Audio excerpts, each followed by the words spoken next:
The sun was slowly setting behind the green hills of Vermont when Ethan Miller parked his car in front of the old farmhouse. The house had belonged to his late grandmother, Margaret Miller, who passed away 3 months ago. Ethan had come to clean it, maybe even sell it later. He thought it would be just a quiet weekend, but life had a different plan for him. The air smelled like dust and memories. The paint on the wooden door was cracked, and vines had grown across the windows. As Ethan stepped inside, the wooden floor creaked under his shoes. Every corner of the house felt frozen in time.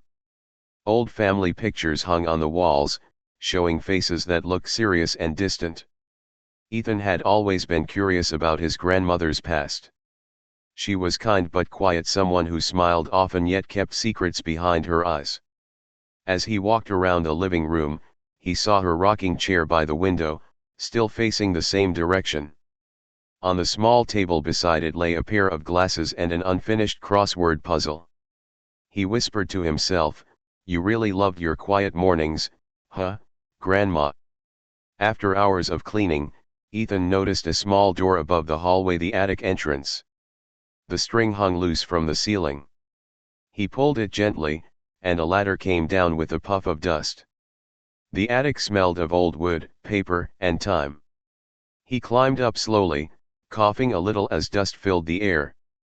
Inside, there were boxes labeled Christmas, old clothes, and photos. But one corner caught his attention, a small trunk, covered in a white sheet. The lock was rusty, almost ready to break. Ethan bent down, opened it carefully, and found something unexpected, an old, leather-bound diary tied with a faded red ribbon. The diary looked fragile, its pages yellow and soft. On the first page was a name written in elegant handwriting. Grace Harper, 1982. Ethan frowned. He had never heard that name before. He sat down on an old wooden chair, brushed off the dust, and began to read. March 5, 1982. I met him again today by the lake.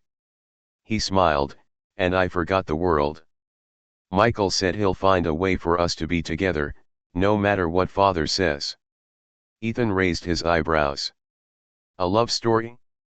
He turned the pages carefully, reading more. April 11, 1983. I wish people understood love the way we do.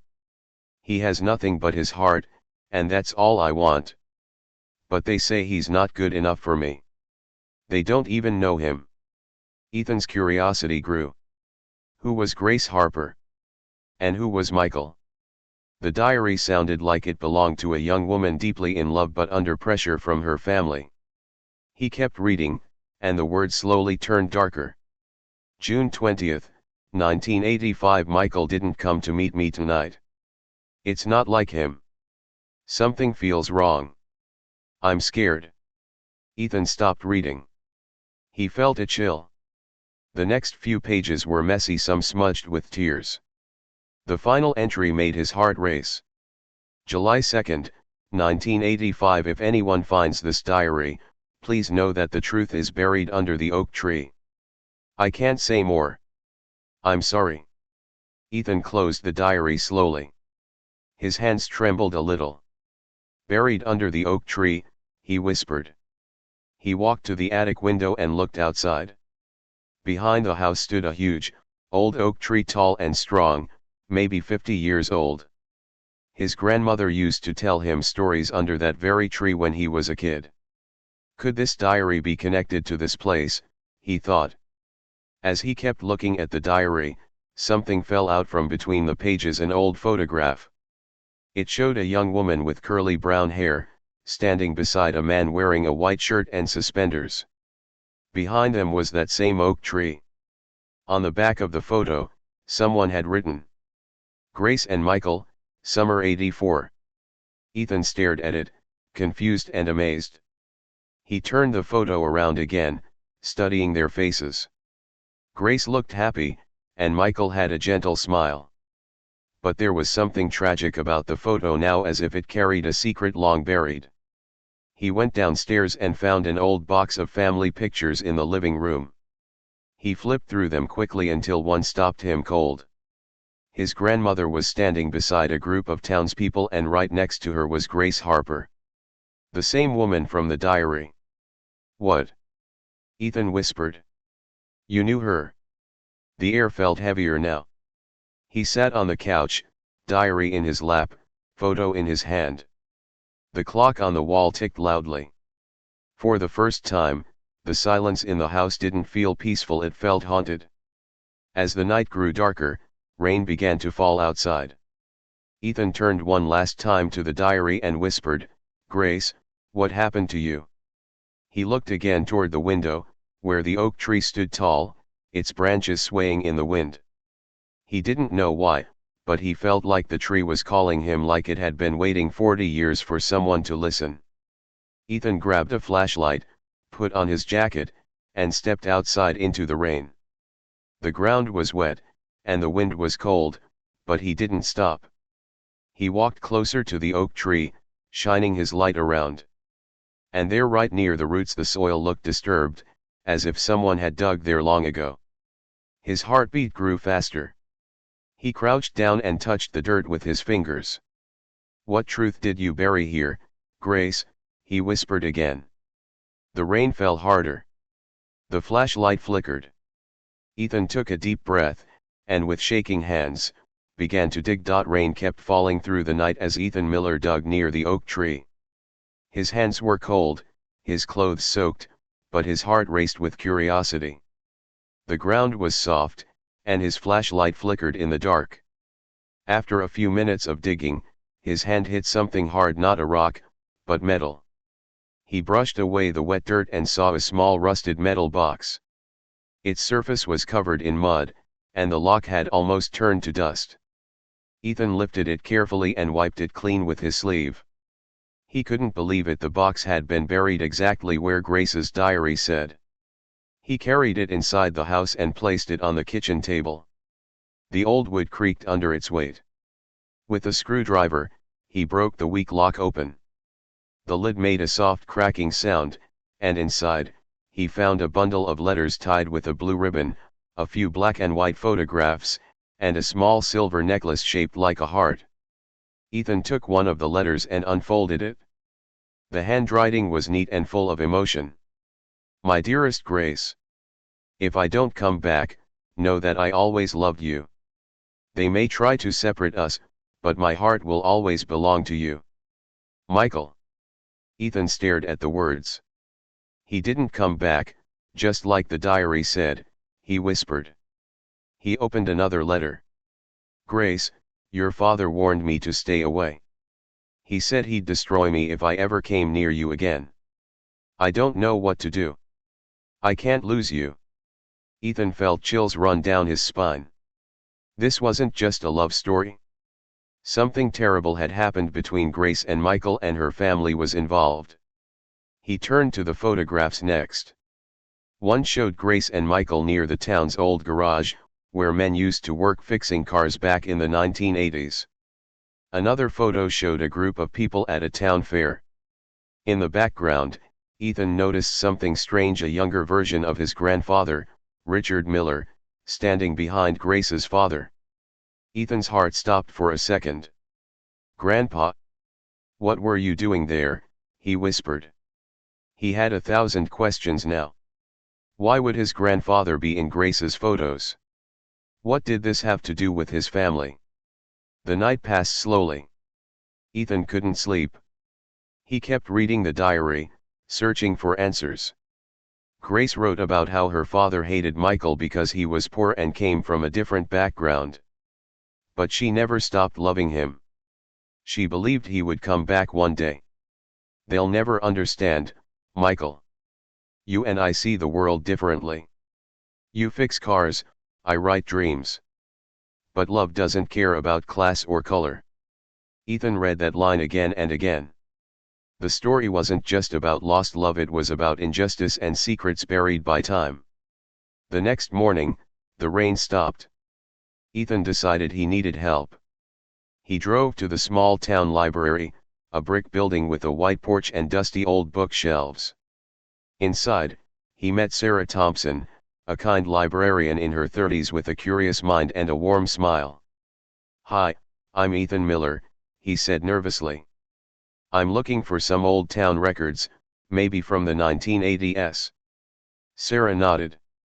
"Sure. What are you looking for?" He hesitated, unsure if she'd believe him. "I found a diary from a woman named Grace Harper. She wrote about someone who disappeared in 1985. A man named Michael." Sarah's eyes widened. "Wait, you mean Michael Reed? The mechanic who went missing? That was one of the biggest mysteries in this town. No one ever found him." Ethan's heartbeat quickened. "Yes. I think that's him." Sarah led him to the archive section. Together, they searched through old newspapers. After a while, Sarah pulled out a yellowed paper dated July 3, 1985. The headline read, "Local mechanic missing after garage fire cause unknown." The article said Michael Reed had disappeared after a fire broke out in Miller's garage, owned by Richard Miller, Ethan's grandfather. Ethan felt his hands shake as he read the words. "This can't be real." Sarah looked at him closely. "Wait, Miller's garage? That's your family, isn't it?" He nodded slowly, his mind spinning. "Yeah, my grandfather ran that place. But I never heard about a fire. My mom never talked about it." They both sat in silence for a moment. The truth was starting to form, and it wasn't pretty.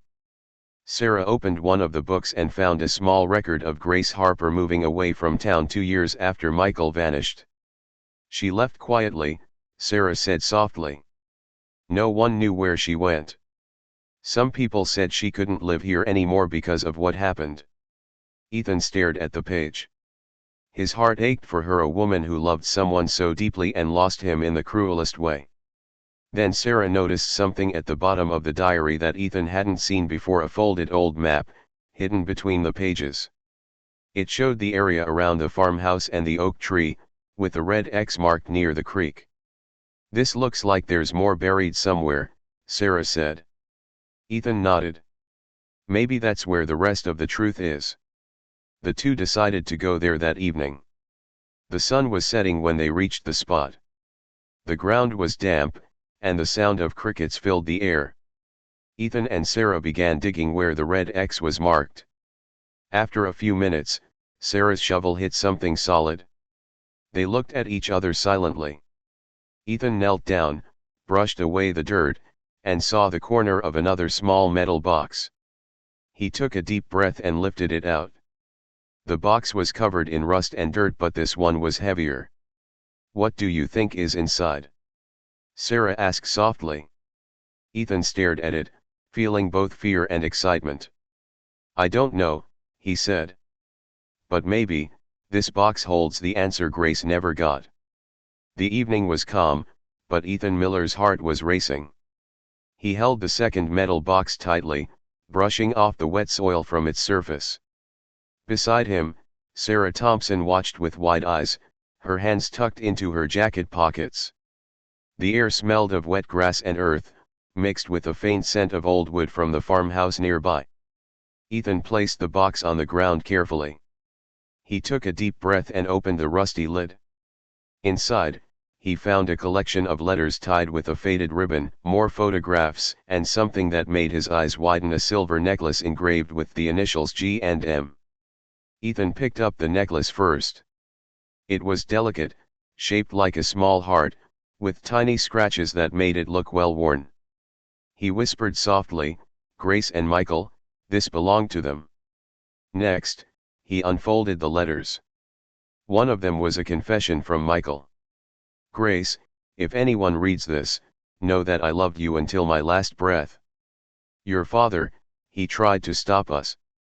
I didn't want to fight, but they left me no choice. If I disappear, I want you to know I never stopped loving you."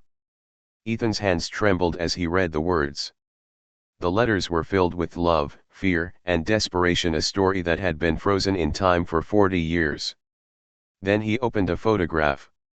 It showed a young Michael standing in front of a garage, smiling faintly, with Ethan's grandfather, Richard Miller, behind him, talking to another man.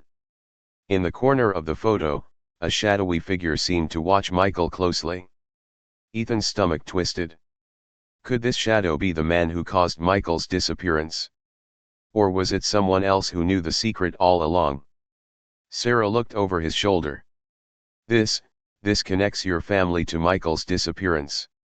That fire in the garage wasn't an accident, was it?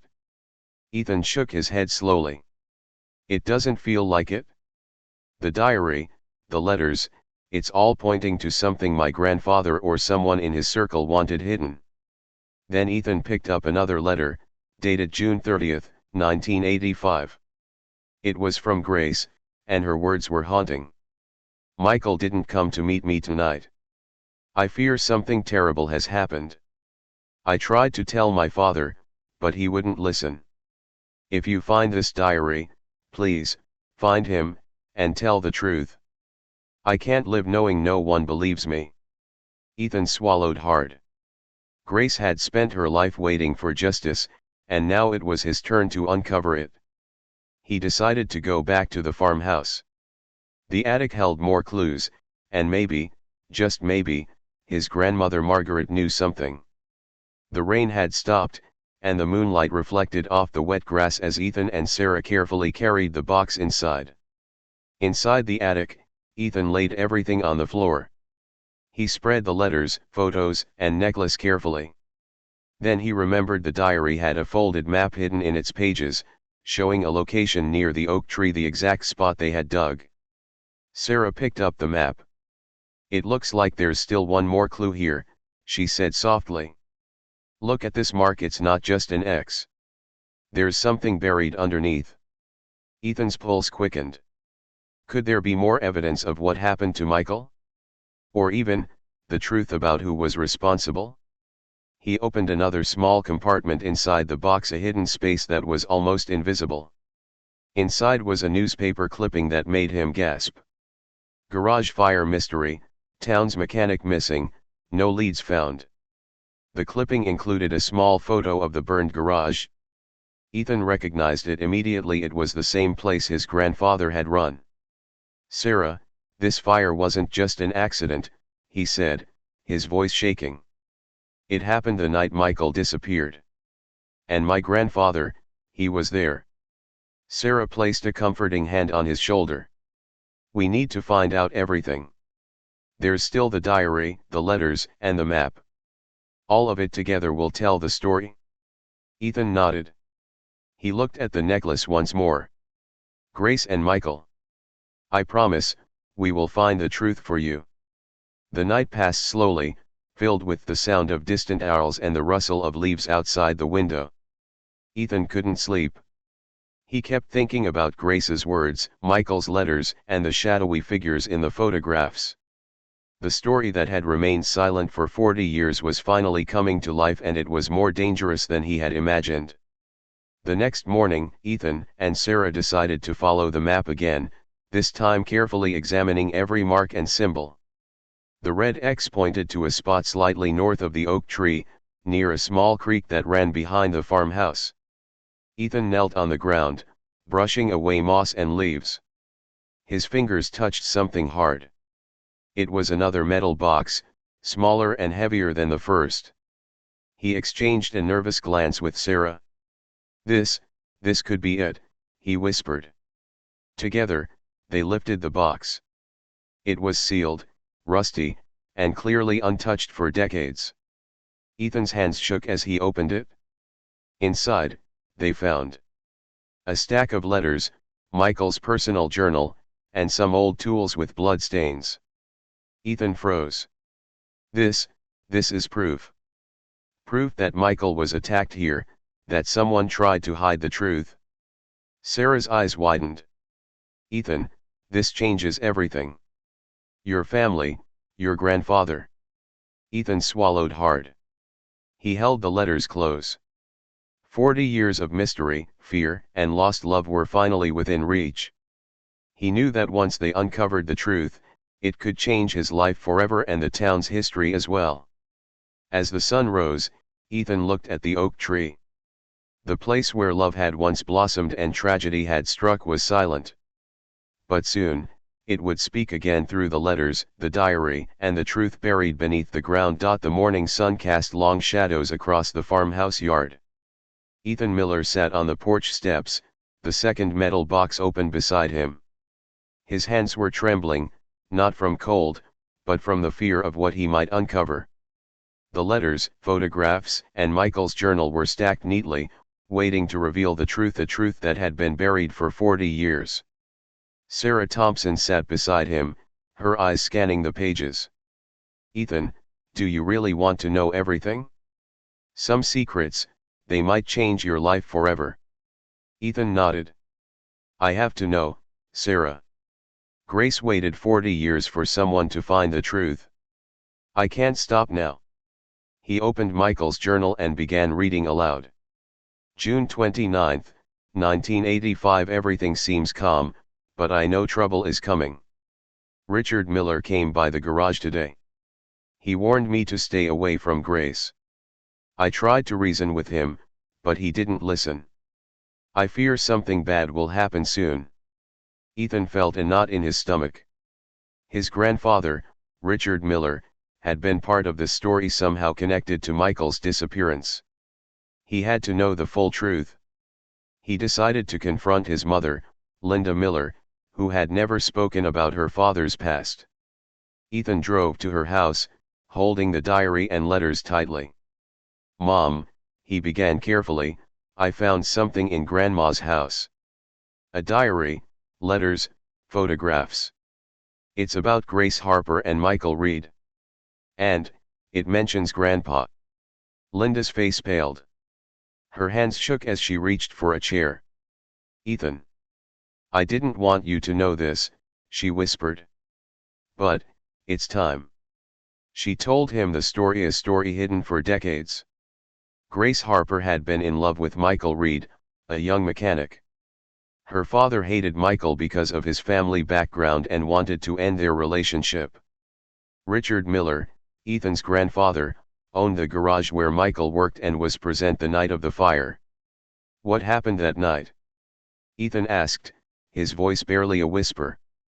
Linda swallowed hard. "There was a fight. Michael wanted to protect Grace, but her father, he attacked him. Grandpa tried to stop it, but he couldn't. Michael was struck and buried near the oak tree. The fire at the garage, it was meant to cover everything. Your grandmother knew but stayed silent, trying to protect the family." Ethan's head spun. 40 years of mystery, pain, and love, all hidden because of secrets and fear. He thanked his mother and returned to the farmhouse with Sarah. Together, they went to the oak tree. The ground near the first metal box had already been disturbed, but they found the second spot marked on Grace's map, the exact place her diary had hinted at. Ethan dug carefully, uncovering the rusted box they had found the previous evening. Inside, the letters and Michael's journal confirmed what his mother had said. The tools with dried blood were evidence of the struggle. For the first time, the truth was clear: Michael had been attacked and buried in secret, and Grace's warnings were real. Sarah looked at Ethan. This proves everything. Grace was right. And now, the town will finally know." Ethan nodded. "Yes. It's time for justice, even after 40 years. They called the authorities, and later that afternoon, forensic experts arrived. The soil was carefully dug, and they found human remains buried beneath the oak tree, remains that matched Michael Reed. Ethan felt a wave of sadness and relief at the same time. The mystery was solved. Grace's love, her heartbreak, and her courage to write the diary had finally brought the truth to light. The news spread quickly. The town mourned Michael Reed, honoring the young man who had been lost to a secret so long buried. Grace Harper's story became known, and many townspeople expressed regret for not believing her. Ethan stood beside the oak tree, the silver necklace in his hand. He placed it gently on the ground near the roots, as if offering it to the spirits of Grace and Michael. "You waited 40 years, he whispered. "And now, your love is remembered. Sarah put a hand on his shoulder. Ethan, you did this. You found the truth and gave it back to them. Ethan nodded. The oak tree swayed gently in the evening breeze, its branches casting shadows over the ground. For decades, it had stood silently, holding secrets and memories. Now, it seemed to acknowledge the release of those truths. As he looked around, Ethan realized something profound. Love, loss, and injustice can leave scars, but they can also leave traces for those brave enough to seek the truth. Grace and Michael had been separated by circumstances, but their story had survived in the diary, the letters, and Ethan's determination. That night, Ethan wrote in his own journal. The truth can be buried, but it cannot stay hidden forever. Grace and Michael loved with all their hearts, and now the world knows. Justice, even delayed, is better than never. He glanced one last time at the oak tree, feeling a strange sense of peace. The past had finally spoken. And now, it was time to heal, remember, and honor the love that had waited 40 years to be heard. Weeks had passed since Ethan Miller and Sarah Thompson uncovered the truth beneath the oak tree. The town had finally learned the story of Grace Harper and Michael Reed, a tale of love, heartbreak, and betrayal that had been hidden for 40 years. Ethan sat in the farmhouse, looking at the diary once more. The pages were worn and yellowed, but every word still carried the raw emotion of a love that had endured through tragedy. He traced the handwriting with his finger, imagining Grace's voice, her laughter, her tears. He felt a strange connection to her, not just as the finder of her diary, but as someone who now shared in the responsibility of telling her story. Her love, her courage, and her heartbreak had touched him deeply. Sarah entered the room, carrying a cup of coffee. "You've been quiet all morning," she said gently. Ethan smiled faintly. "I've been thinking. Grace and Michael never got a chance to live their life together. But now, at least, the world knows their story. Maybe that's a kind of peace for them." Sarah nodded.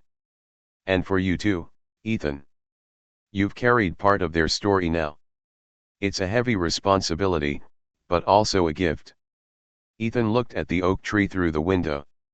The same tree had witnessed their love, their struggles, and their secrets. He imagined Grace and Michael standing there, hand in hand, smiling in the sunlight. For a moment, he felt as if they were there with him, sharing the quiet peace of the morning. He decided to do something special. With Sarah's help, Ethan began writing a book, The Diary Under the Oak Tree, documenting everything he had discovered: the diary, the letters, the photographs, and the truth he had uncovered. It would be a tribute to Grace and Michael, a way to honor their love and ensure it was never forgotten. As he wrote, he felt a strange warmth in his heart, a feeling of connection to a past that had seemed so distant. He realized that love doesn't always end with loss. Sometimes, it lives on through memories, through stories, and through those who remember it. One evening, after a long day of writing, Ethan visited the oak tree.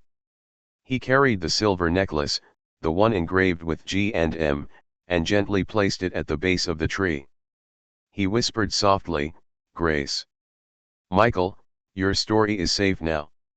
You will never be forgotten." The wind rustled the leaves, and the branches swayed as if responding. Ethan felt a tear run down his cheek. The pain of the past mingled with the hope of remembrance. He knelt and placed his hand on the rough bark, imagining the two lovers standing there, finally together, finally at peace. Weeks turned into months. Ethan's book was completed and published, capturing the hearts of readers everywhere. People marveled at the story, a true tale of love, courage, and the search for truth. Grace and Michael became symbols of enduring love, their names whispered with reverence throughout the town. One quiet night, Ethan sat under the oak tree, thinking of everything he had learned. The air was cool, and the sky was filled with stars. He closed his eyes for a moment, and in the silence, he felt something extraordinary, as if two shadows walked past him, hand in hand, smiling under the moonlight. Ethan opened his eyes and smiled. He knew it wasn't just imagination. Somehow, through time, love had found a way to reach him. Grace and Michael's spirits were at peace, and their love, though separated in life, had endured beyond death. He whispered into the night, "I will remember you. I will tell your story. And your love will live forever." Sarah joined him, sitting quietly beside him. Together, they watched the oak tree, feeling the weight of the past and the beauty of the present. It was a moment of quiet reflection, a moment that spoke of courage, love, and the power of truth. Ethan realized that some stories are bigger than life itself. Some love is too strong to be hidden. And sometimes, it takes someone brave enough to uncover the truth to give that love the justice it deserves. As the night deepened, Ethan felt a sense of closure. The mystery that had haunted the town for 40 years had finally been solved.